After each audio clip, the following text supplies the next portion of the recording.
네, 여러분 안녕하세요. 박영주 변호사입니다. 여러분, 오늘은 내가 임차인의 입장에서 전세금 반환 소송이나 임차권 등기를 했을 때 임대인들은 어떻게 반응하는지 좀 걱정되지 않으세요? 그래서 오늘은 실제 제가 소송을 하면서 본 임대인들의 유형을 여러분들에게 알려드리려고 하는데요. 사실 우리나라의 그 정서의 특성상 뭔가 소송을 하는 게 굉장히 정이 없고 일을 크게 키우는 것 같다라는 그런 생각을 하시는 경우가 되게 많거든요. 그래서 소송을 꺼려 하시고 실제로 내가 피해를 입고 있음에도 불구하고 이 정도는 그냥 감수하고 참아야 되나? 이렇게 고민을 하시는 경우가 많아요. 그런데 요즘에는 특히 이제 특히 어린 20대, 30대 친구들 같은 경우에 아주 작은 분쟁이 발생했을 때도 바로 변호사하고 상담을 하면서 요즘에 상담은 채팅으로도 할 수 있고 저렴한 비용으로도 할 수 있잖아요. 그러다 보니까 변호사하고 상담을 하고 최초에부터 대응을 잘해서 전세금 반환 소송까지 가시는 경우가 오히려 그 20대, 30대가 훨씬 더 많다라는 그런 생각이 들거든요. 사회초년생분들이 많이 사는 빌라 같은 데에서 전세금이 반환되지 않는 경우도 더 많기도 하고요. 그래서 요즘에는 그래도 이제 사건이 발생하기 전에 대응을 하시거나 전세금 반환 소송을 적극적으로 고려하는 분들이 더 늘어나고 있는 추세라는 생각은 드는데, 그래도 아직 많은 분들이 소송을 꺼려 하시는 분들이 있기 때문에 만약에 소송을 했을 때 임대인은 이런 반응을 취한다라는 부분을 알려드리면 좀 더 선택을 하심에 있어서 도움이 될 것 같아서 이 영상을 한번 찍어 보게 되었습니다. 첫 번째로는요, 의외로 임대인이 무대응하는 경우가 많이 있습니다.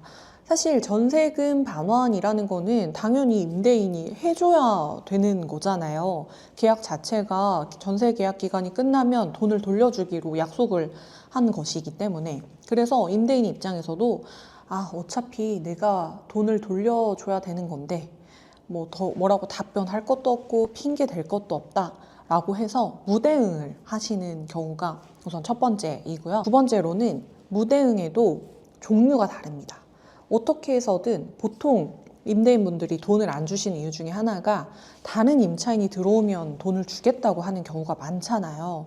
그래서 시간을 막 끌거든요. 그럼 임차인 입장에서도 몇 달 정도는 기다려주다가 이게 뭐 집을 보러 오는 사람도 없고 나만 이사 못 가고 피해보는 것 같으니까 뒤늦게 이제 소송을 하신단 말이에요.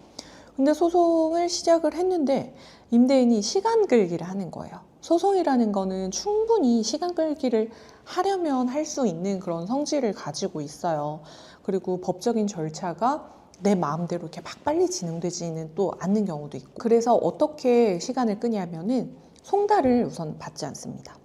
답변서도 제출하지 않고 소장 온 것도 받지 않고, 그래서 법원에서는 공시송달로도 보냈다가 다시 취소돼서 기일도 잡혔다가 취소했다가 이런 식으로 여러 가지 혼란을 주면서 시간을 최대한 늦추는 거예요. 그래서 그 사이에 다른 임차인이 들어오면 전세금을 돌려줄 테니까 소송을 취하해달라, 이런 식의 전략을 쓰시는 분들이 있는 거죠. 그런데 저희 사무실을 통해서 하시면은 소송이 보통은 3개월에서 6개월 안에 끝난 경우가 굉장히 많거든요. 그래서 임대인이 이렇게 소송을 고의적으로 지연시키려고 하는 경우에는 좀 더 임차인의 적극적인 대응이 필요하겠구나라는 그런 생각을 또 하게 됩니다. 네, 그리고 세 번째로는 소장을 받고 나서 임대인도 사실 굉장히 놀라시는 경우가 많아요. 왜냐하면 내가 이제 퇴직금 받고 집 한 채, 건물 한 채 있는 게 이제 내 전 재산인데 의도치 않게 정말 집이 안 봐져서 현금 흐름이 일시적으로 잘 되지 않아서 그래서 돈을 못 돌려주시는 경우도 있거든요. 그런 경우에는 이제 법원에서 소장을 받으면은 너무 놀라시는 거죠. 그래서 합의를 해달라고 먼저 연락이 오는 그런 경우도 있습니다. 그런데 여기서 유의해야 될 것이, 임대인의 입장에서는 전세금만 돌려주면 끝이지 않냐라고 생각을 하겠지만 임차인의 입장에서는 뭐예요? 이미 전세금 반환 소송을 하면서 변호사 비용도 썼죠. 그리고 내가 이사를 나갔을 경우에는 여기서 대출받은 거 대출이자도 나가고 있고, 혹은 대출이자가 안 나간다고 하더라도 내가 이 집에 돈이 계속 묶여 있는 거잖아요. 그거에 따른 손해도 있고 한데 전세 보증금만 준다고 덜컥 이렇게 합의를 하면 임차인 입장에서는 또 추가적인 손해가 발생할 수 있겠죠. 임대인이 소장을 받고 나서 합의를 하자고 연락이 오는 경우도 있는데요. 많지는 않아요. 제 체감상 한 10% 정도 있는 것 같아요. 근데 이런 경우에도 전세금만 반환받고 합의를 하시는 게 아니라 나의 추가적인 손해 같은 것들도 정리를 하셔서 혹은 변호사하고 상담을 하셔서 합의를 하시는 게 좋습니다. 그래서 이사를 나갔는지 안 나갔는지, 내가 대출이 있는지 없는지 이런 것들까지 다 고려하시고 변호사 비용이 나갔는지 안 나갔는지까지 계산을 하셔서 합의를 하시는 게 좋습니다. 임대인이 합의 요청을 하는 게 차라리 소장을 받고 나서 받자마자 합의하자, 내가 돈 돌려주겠다라고 하면 그나마 양반이에요. 왜냐면은 그렇게 되면은 소송을 제기하고 3개월 이내에 합의가 되는 거니까요. 그런데 임대인이 또 시간 끌기를 하는 거죠. 합의도. 그래서 1심 판결이 난 다음에 경매가 진행된 다음에 이러면 거의 한 1년씩 지나가 있거든요. 그제서야 돼서 이제 합의를 하자고 하는 그런 경우도 있어요. 이런 경우에도 저는 마찬가지로 좀 시간 끌기 이거나 아니면 거의 파산 직전이어서 정말 돈이 없어서 그렇게 하시는 경우도 있긴 한데요. 이럴 때는 또 임차인의 피해가 1년 동안 더 축적이 된 것이기 때문에 이런 경우에도 피해 계산을 확실하게 하셔서 합의를 보셔야지, 그렇지 않으면 임차인이 물론 돈을 준다고 할 때 빠르게 받는 것도 중요하지만 내가 어느 정도를 양보해서 합의를 하는지도 계산을 해보시고 현명한 판단을 하시는 게 좋습니다. 전세금 반환 소송을 하게 되면요, 보통 임차인들이 100% 승소 판결을 받게 되기 때문에 변호사 비용은 대부분 임대인에게 청구를 할 수 있다라는 판결이 나옵니다. 그래서 임대인한테 변호사 비용 청구하는 이제 신청을 별도로 접수를 하고 이게 또 임대인에게 송달이 가요. 그럼 이제 임대인의 입장에서는 아니 전세금 어차피 내가 준다고 했는데 변호사를 왜 선임했냐 하면서 또 막 이의 제기를 하고 항의를 하고 문자 같은 거 보내서 막 협박하고 이러시는 분들도 있거든요. 그런데 전세금을 돌려주지 않아서 전세금 반환 소송을 하는 거는 임차인의 정당한 권리이기 때문에 변호사 비용을 청구를 할 수가 있어요. 그래서 이런 임대인의 반응이 있다 하더라도 겁을 먹거나 혹시 내가 잘못된 선택을 한 건가? 이렇게 생각하실 필요는 전혀 없다는 거 또 말씀을 드리면 좋을 것 같습니다. 형사 고소를 하는 게 좋냐? 민사 소송을 하는 게 좋냐? 이런 것들이 있는데요. 아무래도 형사 고소를 같이 했을 때 임대인 쪽 반응이 더 빨리 오는 거는 사실입니다. 합의를 하자는 연락이 오는 확률도 형사 고소를 했을 때가 연락이 오는 비중이 사실은 훨씬 더 높은 편이기는 해요. 그런데 저는 형사고소는 선택이고 민사소송은 필수라고 생각을 하는데요. 왜냐하면 전세금 반환 소송이라는 거 자체는 돈을 돌려받는 게 목적이잖아요. 그런데 형사고소는 처벌에 중점적으로 되어 있는 절차거든요. 물론 형사 절차 안에서 곁다리로 배상명령 신청이나 이런 민사소송과 동일한 효력을 가지는 결정문을 받으실 수는 있는데요. 민사소송이 좀 더 빠르게 끝날 수 있다는 장점이 있고요.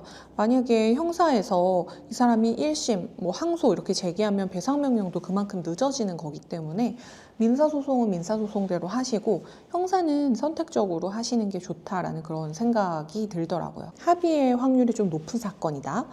그리고 이거는 명백하게 전세 사기가 100% 확실하다 하는 두 가지 케이스에서는 민사고 형사를 동시에 하시는 것이 임대인의 반응을 생각했을 때 좀 더 유리한 선택이지 않았나라는 생각이 듭니다. 전세금이 반환되지 않아서 집주인한테 연락을 했는데 연락이 잘 안 돼요. 그리고 등기부등본을 떼봤는데 그 사이에 집주인이 바뀌게 된 그런 경우도 굉장히 많이 있었습니다. 이런 경우에 걱정하시는 게 재계약서 안 썼는데 괜찮나요? 하시는데 재계약서는 안 쓰셔도 됩니다. 이게 대항력 있는 임차인의 경우라면 집주인이 바뀌면 임대차 계약도 자동으로 승계가 되도록 되어 있기 때문에 새로운 집주인을 상대로 소송을 제기하는 게 가능합니다. 그런데 문제는 나한테 말도 안 한 상태에서 집주인이 이렇게 변경이 된 경우에 의도적으로 다분하게 집주인을 바꾸는 그런 경우가 있어요. 그래서 바뀐 집주인이 막 80대, 90대 노인이어서 의사소통도 제대로 되지 않는다거나 혹은 노숙자거나 가진 재산이 아무것도 없는 사람한테 명의만 넘긴 그런 경우가 있거든요. 이거는 소송이 되냐 안 되냐의 문제가 아니라 전세 사기의 의심이 70% 이상, 80% 이상 드는 경우이기 때문에 이럴 때에는 어차피 이런 경우는 이미 임대인하고 기존의 임대인하고 연락이 안 되는 경우가 대부분입니다. 이럴 때는 민사, 형사를 적극적으로 좀 고려하고 검토를 해야 된다고 할 수 있어요. 마지막으로 제가 전세 사기 상담을 할 때 사전에 물어보는 게 있어요. 허그 보증보험 가입하셨냐? 이거부터 항상 물어보거든요. 보증보험 가입을 하셨다면 소송이고 뭐고 다 필요 없이 보증보험을 통해서 보험금을 받으실 수 있는 상황이라고 한다면 그게 가장 빠르고 쉽고 안전한 방법이기 때문에 변호사 찾을 필요 없이 무조건 허그부터 달려가셔서 되는지 안 되는지를 1차적으로 확인을 하시고요.